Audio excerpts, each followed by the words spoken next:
Sibingelele. E-UK, e-United Kingdom, abantu abawu-3 million. Niyabona lapha kwi-petition, basayina i-petition lapha babesawu-2.7 what million. Kodwa bagcine bewuhlanganisile u-3 million. 3 million wabantu wasayina i-petition, right? Wawusayina i-petition yani nalo 3 million. But before sifike ukuthi wawusayina i-petition yani, kuthiwa lana, the parliament will consider this for a debate. Parliament considers all petitions that get more than 100,000 signatures for debates. Ukuze iParliament icubungule indaba, kumele ibe nama-signature awu-100,000. Izobe siyayiconsider leyo matter for ukuthi singadebate. Kodwa e-UK abantu abawu-3 million basayina for i-petition yokuthi abayifuni i-digital ID. Ake singene kuyona-ke. I-petition yayibhalwe lokhu, ithi do not introduce digital ID cards. Abayifuni digital ID. And kuthiwa uhulumeni ukuze udaba lakho lucubungule kumele kusayine abantu abawu-100,000. Right? But on this petition, 3 million people, we demand that the UK government immediately commits to not introducing a digital ID card. There are reports that this is being looked at. Right? Bamcela uhulumeni ukuthi ngokukhulu ukushesha sicela ukuthi ayinikezele kutheni angayilethi lento ye-digital ID kusayine abantu abawu-3 million. Ayikho i-petition eke yaba nabantu abaningi kangaka ekutheni basayine bephikisa into. Right? Now, ake sibuke ukuthi uhulumeni waphendula wathini. Ake sibukeke ukuthi uhulumeni waphendula wathini. Wathi uhulumeni, we will introduce a digital ID within this parliament to help tackle illegal migration. Akashongo uhulumeni ukuthi sisazoyidiscussa kabusha. No, uyabatshela, we will introduce a digital ID within this parliament to help tackle illegal migration. Naleyo illegal migration idalwa yibona ngamayibomu. Dlala uchess la. And abantu, they are falling for it. Yabo, ithi into abantu bayenza kanti bevele ihleli ukuthi abayenze, bayacontroleka kahle. Right? We will introduce a digital ID within this parliament to help tackle illegal migration, make excessive government services easier, and enable wider efficiencies. Bathi ukuza kwe-digital ID kuzovimba ukungena kwabantu abangena ngokungemthetho ezweni. I-digital ID izokwazi ukuthi shuthi batrackeke kahle, as if asazi ukuthi ibona abadala lokho. Right? Bathi futhi i-digital ID izokwenza ukuthi ama-services akhe uhulumeni atholakale kalula. Right? So kahle baphendula ngokuthi niba u-3 million akusho lutho, sizoyifaka i-digital ID. Impendulo leyo ababephendula ngayo. Labantu abawu-3 million abasayinile abazange baze babuzwe. Ngesikhathi uhulumeni nezikhulu lezo ezinye behleli bediscussa bevumelana ngokuthi bazofaka i-digital ID, abantu abazange baze baconsider ukuthi nina nicabangani, nibona kanjani. No, yafika si-implement njengoba si-implement. Basayina i-petition kwaphendulwa kanje. Nakwakona lokho ukusayina kwabo vele it's like ucela uhulumeni ukuthi akusave from uhulumeni. Yabo, it was a waste of time kahle. Right? Umbuzo uthi yini le ngaka azoyithola uhulumeni. Nambona umongameli ukuthi wayejabulile. Umongameli wezwe leli wayejabulile engathi umsindisi uqobo lwakhe ngokuthi indaba ye-digital ID sezo-implementwa. Yini le emjabulisa kangaka? Ake singene kuyona-ke.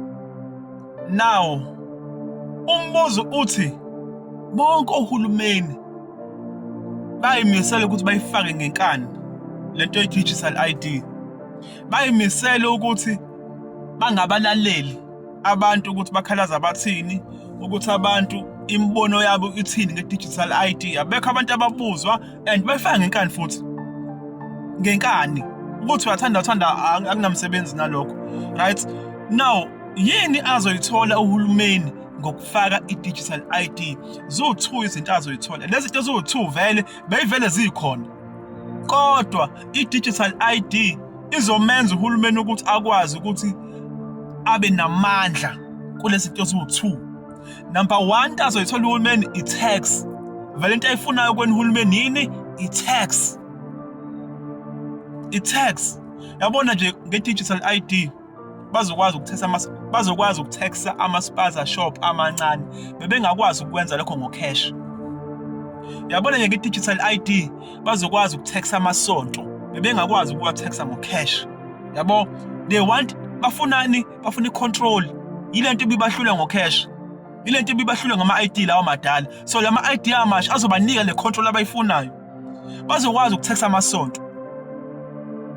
Bazokwazi futhi ukutaxa anything ephakamayo nje encane, small business, anything. Bazokwazi ukuthi bayitaxe ngendlela yabo. Right?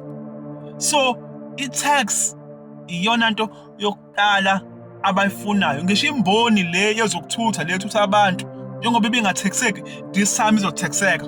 Ingalo nogawu, yini bathini? Ingalo yonke, ingalo no half. Yeah. Kuzothexwa kasani into yokuqala le abazoyithola. So leyo nto ibanika amandla ne-control. Kuwena-ke bazofika bakufude ushave bathini, bathi izokwenza kube safe, kungangeni abantu bokufika ezweni, as if asazi ukuthi bona abadala lokho.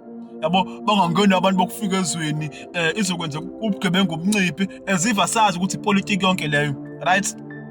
So i-tax abeve bezobhubha abantu i-tax. Okokuqala lokho. Into yesibili abayifunayo i-control. Once on a digital ID, ngokwazi ukuthi wena hayibo, angihambiselani nalokho mina. Hayibo. Phela yonke into seyacontrol, usuyacontrola wena. Bebefuna ukucisha bazocisha nje lapho. Ngokwazi ukuthi hayibo hlangene sivala umgwaqo or whatever it is. Hayibo hlangene sihambise i-memorandum so protest. Ngokwazi ukwenza konke lokho. Yabo, yini i-control? Ngisho ukucabanga kwakho, uma ucabanga uzocabanga into epixelana nembono yabo. Uzotshelwa. Yabo lento eyizanywa le yamadompasi ukuthi ungangeni la ezokwenzeka nge-digital ID. Kuneyindawo ngeke ungene kuzona, kakhulukazi wena umuntu omnyama. Kakhulukazi abantu abazoshaya kakhulu ilaba aba-middle class ne-lower class. Laba aba-rich nalaba aba-poor, very poor, ngeke bashayeke kakhulu. Yilaba abaphansi nendawo. Yabo, so i-control bazokwazi ukuthi bakontrole kahle, balawule kahle ini abantu. Yabo, so abantu abazoshayeka-ke obviously laba abasebenzayo nkosami, abanye most yabo bayilalela nje nkosami, abazi ukuthi lidumephi. Yabo laba abasebenzayo laba nje i-middle class kakhulu, le itshela ukuthi nje hayi gratis impela kanti konakele. Middle class izoshayeka. Abathola usizo lwesibonelelo bazoshayeka.